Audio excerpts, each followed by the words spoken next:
somos uma sociedade de história colonial, de mais de 300 anos de escravidão, e mesmo tendo tantas décadas, mais de um século depois da abolição, por exemplo, por que nós ainda permanecemos com determinadas ideias, narrativas e formas de entender e de fazer o Brasil? Justamente porque nós perpetuamos os regimes de representação. Nas instituições, na escola, na política, na família, na igreja, são formas de perpetuação de um discurso. Então, é isso que os estudos pós-coloniais vêm trazer para a gente, né? Quer dizer, trazer à tona quais são essas cadeias discursivas, narrativas, simbólicas que nós trazemos. Por isso que a questão não é só econômica.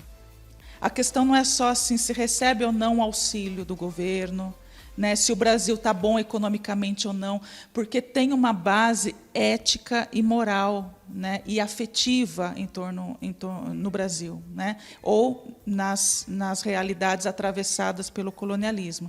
Então, é por isso que aparece. Muita gente fala assim, mas como? Como que ainda tem? Sim, ainda tem, está em nós, está nos nossos livros, na forma como a gente enxerga as nossas relações, essa relação eu-outro, está na escola, está nas principais instituições que nos rodeiam, né?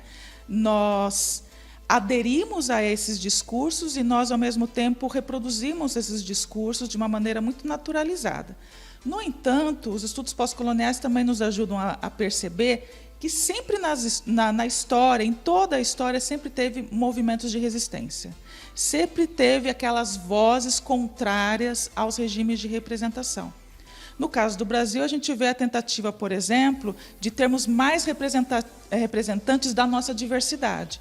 Mais representantes negros, uma bancada negra, indígena, por exemplo, né, de mais mulheres, de pequenos produtores rurais, né, ligados aos movimentos sociais. Então, isso sempre teve, né? Então, esses são sujeitos que sempre estiveram na história, mas se nós não mudarmos a chave das narrativas, eles vão sair sempre como vítimas da história e não como sujeitos da sua história.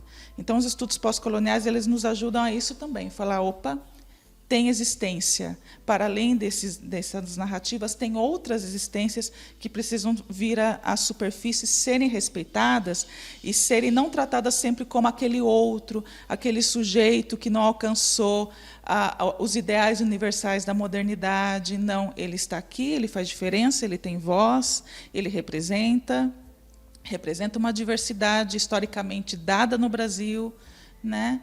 E que também quer mudança.